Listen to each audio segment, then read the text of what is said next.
Welcome, everybody. I'm Dr. Vail Garvin, President and CEO of the Central Bucks Chamber of Commerce. I want to welcome the business community to today's kickoff of Chamber Chat. This is a series the Chamber is implementing, and we are so proud to be in the Commissioners' Conference Room, and I'd like to introduce you to Commissioner Bob Harvie. Bob has done so much to prepare this county for our businesses to open up once we get the yellow green light. I'm proud to be here. I'm proud of our commissioners, plural, Diane Marsaglia and Jean DiGirolamo as well.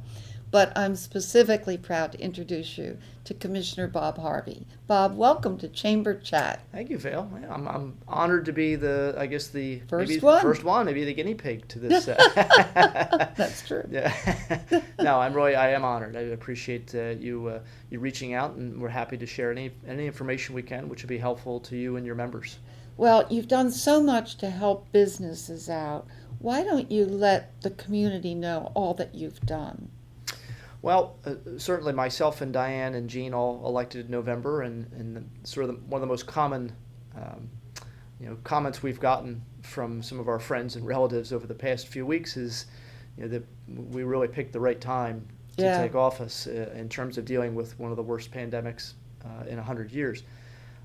It was a concern of ours very early on, knowing once we started seeing the different states being shut down, and eventually, of course, Pennsylvania in the end of March, through Governor Wolf's orders being shut down for all the health reasons, concerned about the impact on businesses.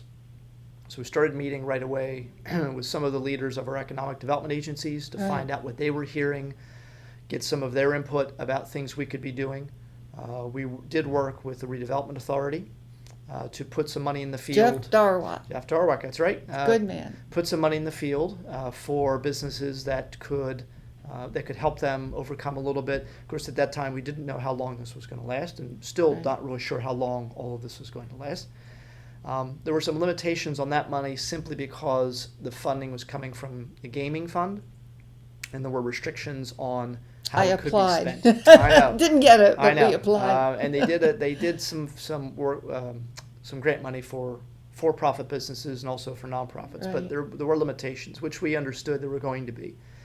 While we were waiting for federal money to come in and hoping that would be without many strings, we did start an economic development task force, which, of course, we reached out to you and some of the other chamber leaders and other business leaders.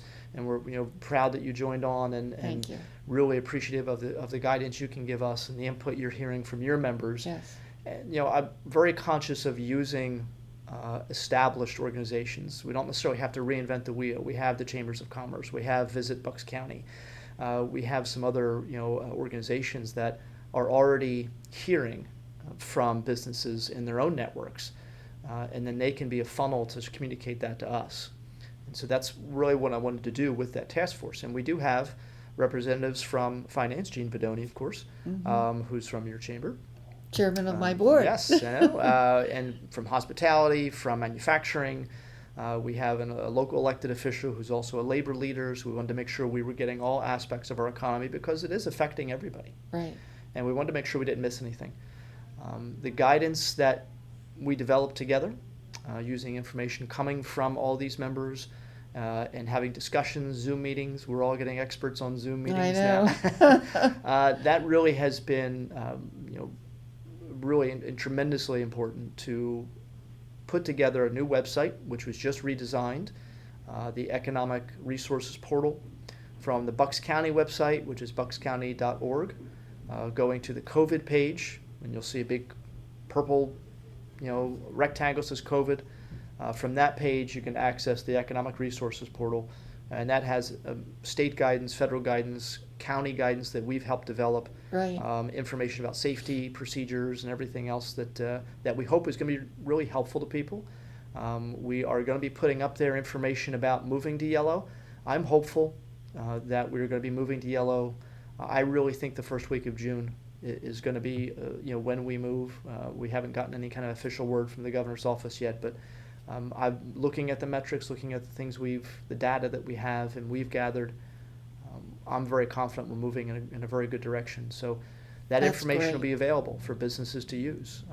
Things as simple as a sign they can put on their door that was developed with our health department, recommendations. And so every business in Bucks could be using the same exact sign That's about great. social distancing and Right. masks and things like that. I have my You mask. have your mask, yes. It's Memorial Day weekend. And so, and checklists, for example, for if you're going to open up your business, what are the things you need to be thinking about? That was especially developed with the input of the task force. Right. And we're going to keep looking. I mean, moving to yellow, of course, isn't the end. We want to get back to green. We don't know when that's going to be, but we want to have guidance for companies as we go through that as well. Well, it's very impressive what you've done with that team. Kudos to everybody on that team Yeah. for giving their time, their effort, their thoughts. Mm-hmm. The business community, I know, especially the restaurants, want to know basically two things. They want to know, can we move to outside dining? Mm-hmm. And they also want to know, could we do inside dining at 50% capacity? I know there's some legislative movement on that in the House. I don't know where that is today. Mm-hmm. But you had mentioned that zoning is a big issue. Yeah. So we need to look at that, and you had gotten right on top of that issue. Tell everybody about the movement with the Planning Commission. Yeah, we, before I became a county commissioner, I was a public school teacher for 26 years, but I was a township supervisor. What did you teach? Social studies, 9th and 10th grade okay. social studies. You're making history now rather now than we're teaching. living through it, right? Yes. So so having my background as a township supervisor for 16 years, I knew that obviously the zoning ordinances that exist for restaurants regarding outdoor seating and indoor seating.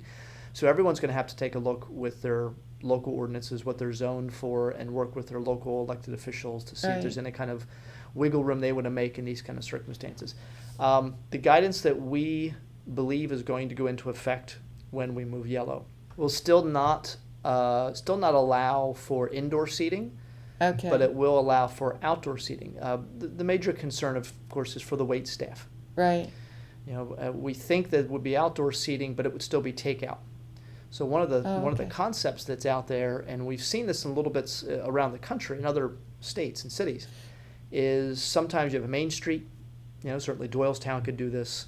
Other places that have little main streets, Percy and Quakertown, and in the lower end, of course, Bristol and Marsville and Yardley, Newtown, closing off a street, to traffic and allowing the restaurants to put tables in the street. That's a great idea. 6 feet apart, keeping social distance, and people could still do takeout, but they could now have it outside, and you could sort of have a little bit of sense of community. And see each other and see talk each to other other. human beings. Right, keeping the social distance is important. That's an idea. It could be certainly That's done in some of the bigger strip malls where you have, the parking lots. If the owner of that parking lot, and again, if the townships or boroughs are comfortable with this, you could move seating outdoors for that. It still would be takeout. You still couldn't have the wait staff going back and forth because of concerns for their safety, but it's another step forward. The Planning Commission, the Bucks County Planning Commission, has already started making contacts, or has had contacts with a lot of boroughs and townships who have been asking about zoning changes and giving some samples of here's ways you can change your zoning to allow for a little bit more flexibility when it comes to outdoor seating. So that's been happening over the past week or so. Awesome. Commissioner Harvie, thank you so much for your time today. Please give our best to Diane and to Jean. And something exciting for everybody out there, our next chapter of Chamber Chat is going to be next week with John Davis, the Doylestown manager, and our mayor, Ron Strauss. So until then, go on to the Chamber, Central Bucks Chamber website, see all the webinars and interesting information there for you. Remember, our business is to help your business grow. Thank you, stay well, and be safe.